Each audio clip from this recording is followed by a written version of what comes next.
From the Cronkite Studios in downtown Phoenix, this is Cronkite News. Fighting breaks out in the state capitol after a tense hearing over Arizona's election debacle. We have team coverage on the next steps for state and county election officials. I'm here on Capitol Hill, where the entire congressional complex was on lockdown for a short but tense period due to reports of shots being fired. We'll have the entire report coming up soon. You may be familiar with instruments like the piano and guitar, but what about a video game controller? How one professor is creating a new music experience. Arena football players may be tough and strong, but there's much more to them than what you see on the field. Coming up on Cronkite News, we talked to an Arizona Rattlers player to find out how he balances football with taking care of one of his #1 fans. The burst of rain in parts of Phoenix last night caused flooding and shut down Interstate 17 for several hours. We talked to transportation officials about why the cleanup took so long. Plus, he's a man after my own heart, and so is Trump. Republican vice presidential candidate Mike Pence visited Phoenix last night. We learned what issues Valley residents were most passionate about, and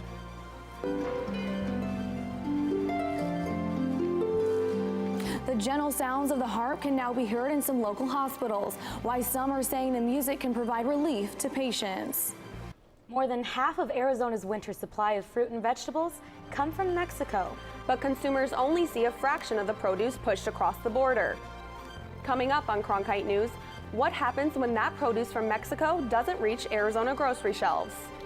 And speaking of produce, one crop is missing from the local economy, and the Department of Agriculture wants to change that. How the state plans on convincing you to become a mushroom farmer.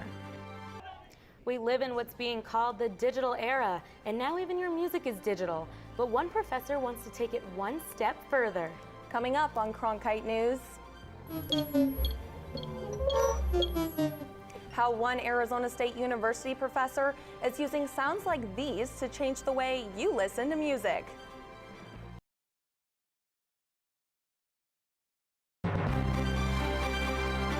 From the Cronkite Studios in downtown Phoenix, this is Cronkite News. A high pollution advisory was issued today. What that means for your health in the future of Arizona's air quality. It's an equal opportunity drug, so to speak. It doesn't necessarily have to fit one demographic. The devastating impact heroin has on the state, and hear from those affected by it. You know, we are not treating the people in our care. Prisoners are not. We're not treating them humanely. The death of 2 Arizona prison inmates faults employees. What this means for inmate health care across the state. Cronkite News starts now. Good evening and welcome to Cronkite News. I'm Zach Pocklip. And I'm Amber Kawaji. Thanks for joining us. Arizona is working to improve its ties with Mexico, the state's #1 trading partner. That was the focus of the meeting of the Arizona-Mexico Commission in Scottsdale today. But as Cronkite News reporter Anthony Marroquin shows us, that's not easy during an election year. The way I put it is that we're not really neighbors, we're roommates. That was the overarching message at the Phoenix Town Hall meeting hosted by the Arizona-Mexico Commission. Dozens of business owners gathered to discuss the importance of improving trade between Mexico and Arizona. $16.5 billion was traded between Arizona and Mexico in 2015, but that doesn't even reflect what is processed through our ports of entry between both countries. Mexico is Arizona's #1 trading partner, yet the relationship with Mexico has suffered in recent years because of anti-immigrant legislation. Now, many are focused on mending rather than building fences. Arizona wants to continue to grow, so to be able to do that, we need to interact with other people around the world. And here's Mexico, lo and behold, a country right next door along our border. Why not participate? That change is being led by Republican leaders in our state who are beginning to challenge some of Donald Trump's harmful rhetoric. Senator Steve Pearce, for example, recently told Cronkite News that Trump's plan to cut all money transfers to Mexico was ridiculous and that it could have big impacts on our economy. Many business leaders agree that if Arizona wants to continue improving its relationship with Mexico, it will have to shake the anti-immigrant image created by laws like SB 1070. Effectively, the law has been defanged, but that's not the essence of the problem. The essence of the problem is perceptual. And as long as the law is on the books, it fosters a perception that Arizonans detest Mexicans and don't want any Mexicans here. The Arizona-Mexico Commission is working to repair the relationship and change the message. In Phoenix, I'm Anthony Marroquin, Cronkite News. Ted Cruz is hard at work rallying in Pennsylvania today after a hard loss in the New York primary. Donald Trump says he's confident he now has enough delegates to beat out Cruz and John Kasich for the nomination. Trump finished in New York with over 60% of the vote, winning in every county except Manhattan. That earned him 89 delegates. Kasich took Manhattan along with 25% of the vote, allotting him 4 delegates. Cruz walked away empty-handed with only 14.5% of the vote. Hillary Clinton is looking ahead to the general election. Clinton's win in the New York primary yesterday snaps Bernie Sanders' winning streak. He had won 8 of the last 9 states and possibly shuts him out of securing the nomination. Clinton boosted her delegate count to 1,930 with the additional 139 delegates from New York. She now needs less than 500 more delegates to officially clinch the nomination. Though Sanders had 42% of the vote and gained 106 delegates, his total delegate count is nearly 800 from Clinton's. The next primaries for both parties are 6 days away. The Supreme Court heard a challenge to Arizona's legislative districts back in December, and today the justices announced their decision in that case. Cronkite News reporter Wafa Shahid was at the court to bring us their ruling. The Supreme Court upheld Arizona's legislative districts today, saying the redistricting map does not violate the one-person, one-vote rule. The case was filed by 10 voters who claim that the Arizona Independent Redistricting Commission packed Republicans into overpopulated districts, which had the effect of giving more weight to the Democrat voters. Of the 30 legislative districts in the state, 18 have more voters than the average and 12 have fewer. The smaller districts are expected to have more minority voters, who are believed to vote Democrat. But a unanimous Supreme Court wrote that the division of districts doesn't need to be mathematically perfect, and said any differences in the districts were for legitimate reasons, like complying with the Voting Rights Act or preserving the representation of minorities. This is the second time the Supreme Court has ruled on redistricting in Arizona. Last June, they affirmed the constitutionality of the Redistricting Commission that drew the maps that were ruled on today. Reporting at the Supreme Court, I'm Wafa Shahid, Cronkite News. The Arizona Department of Environmental Quality issued an ozone high pollution advisory for Maricopa County today, the first of what could be many to come this year. Cronkite News reporter Audrey Wheel shows us why ozone is even more of a concern for the state now than it has been in the past. It doesn't take long to feel the heat out here, and not only has April brought higher temperatures, but also higher levels of ozone, a dangerous pollutant that the state and county are hoping to reduce. It's like your lungs got sunburned. High quantities of ozone are dangerous, at least at the ground level where humans breathe it in, which is why the Arizona Department of Environmental Quality issued a high pollution advisory today, warning the public to limit outdoor activity. It means that the ozone level is getting close to or may exceed the federal health standard. That standard used to be 75 parts per billion, but this year it's 70 parts per billion. To be honest with you, we were having a tough time meeting those standards. Throwing our hands up in the air and saying, oh, we can't do this, that is not a good option. And the bottom line is, this is about our health. And today is just the beginning. Air pollution is a bigger concern in the summer when it's hotter. That's because ozone is created when oxygen molecules react with sunlight. Arizona is currently at a moderate rating for ozone and trying to avoid bumping up to serious. We have to show the Environmental Protection Agency that we're working on it, and that's everything from stricter rules, maybe higher fines. We're increasing our education and outreach portion. The state is working on an implementation plan and isn't facing EPA penalties yet, but could if the problem worsens. Advisories are based on predictions. We don't know exactly how much ozone is in the air on any given day until that day is over. In downtown Phoenix, Audrey Wheel, Cronkite News. Valley fever usually causes flu-like symptoms, but in severe cases it can lead to death.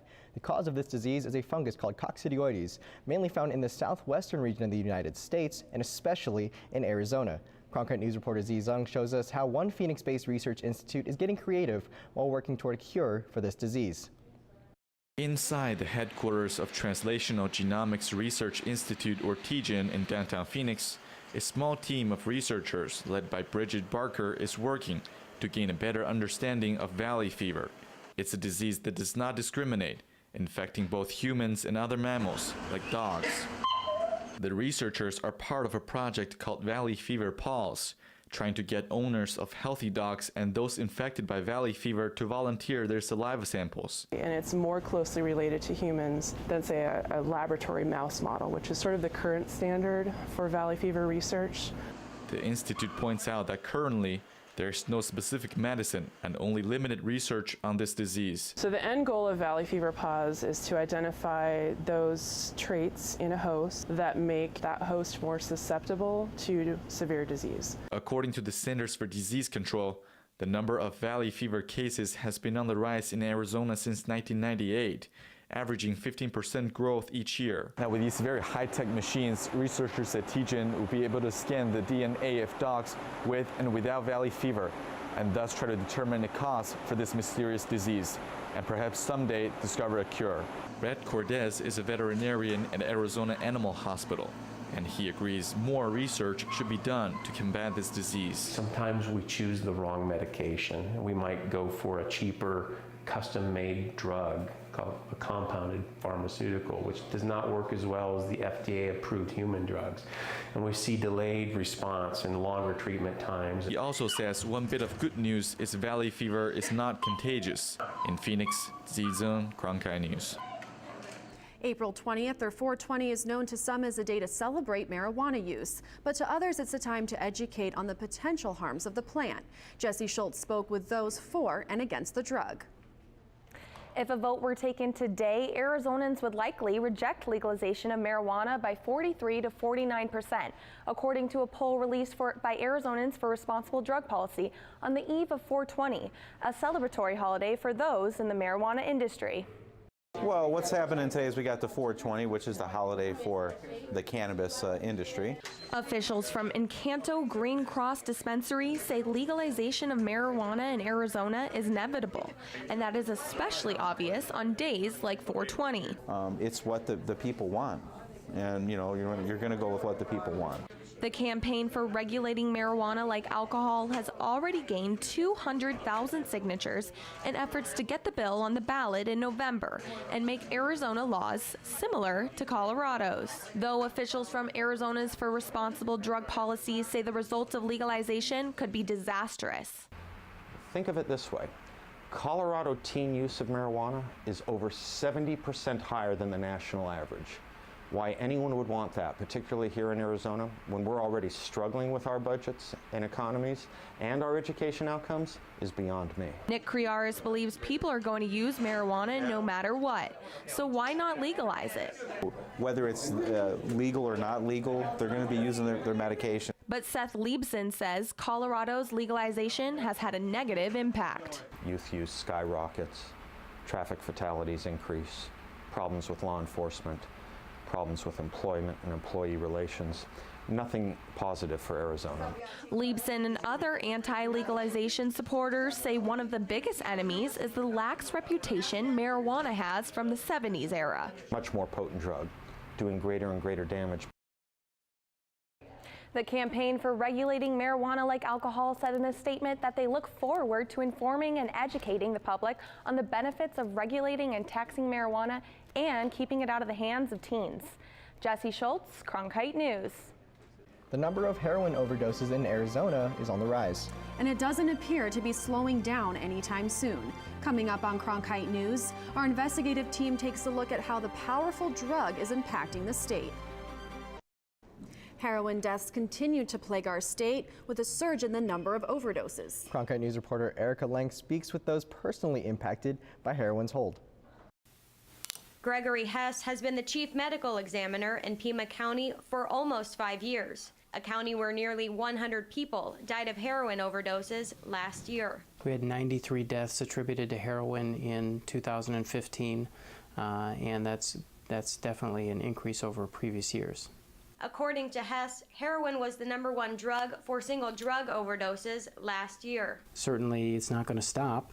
It will continue to happen, but hopefully some of this information can influence decreasing certain kinds of deaths. Dara Lawson of Phoenix lost 3 of her friends to heroin overdoses over a 2-month period. A recovering addict herself and now the mother of 2 children. Lawson uses the memory of her friends as motivation to stay sober. I do remember all of those people who I've lost whenever I do get the urge, and I think I don't want to be that person. I don't, for my parents' sake, for my kids' sake, for my sake, because I live a beautiful life. But it's a life that still poses challenges. After one of my son's surgeries, they had given him a bottle of liquid opiates, and I looked at that for a second and I'm like,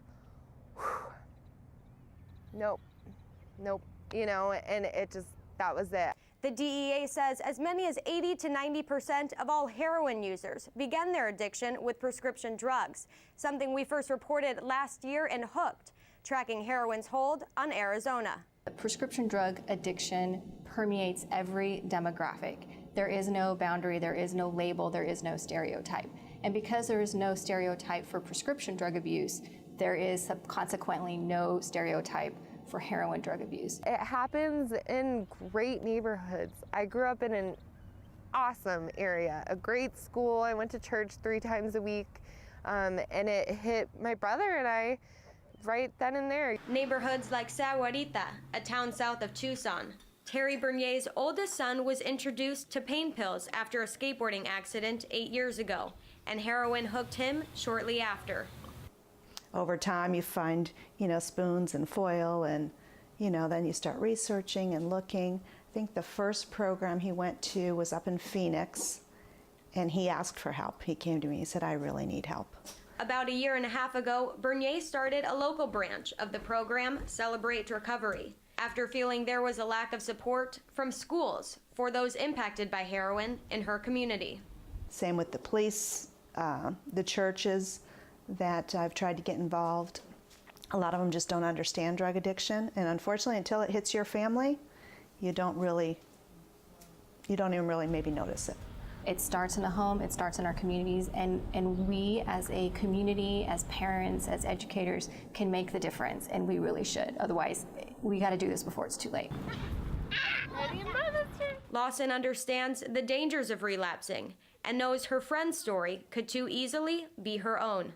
That could have been my moment of death if I had gone and relapsed at that time. But because somebody else was there and we talked it out, I'm sober right now, So just staying close to people and just grabbing a hold of that safety net is always just so important. Friends, family, and the memories of those she has lost help Lawson to continue moving forward. In Phoenix, Erica Lang, Cronkite News. 2 Arizona prisons went under investigation after the death of 2 inmates. Coming up on Cronkite News, our investigative team examined documents from the Department of Corrections and explains what happened in the incidents. And have you ever craved something but not known where to find it? A new mobile app locates exactly what you're looking for while helping local businesses.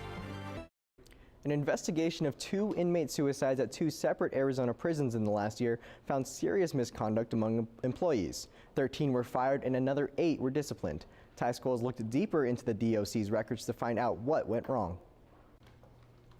Video released Friday shows corrections officers at Perryville Prison scrambling to revive Cynthia Apka. Apka was found dead in August, hanging from a vent by her bedsheet. An internal investigation found that the guards in charge of checking on her were instead spending unnecessary amounts of time in the control room and were caught lying about doing checks in the logbook.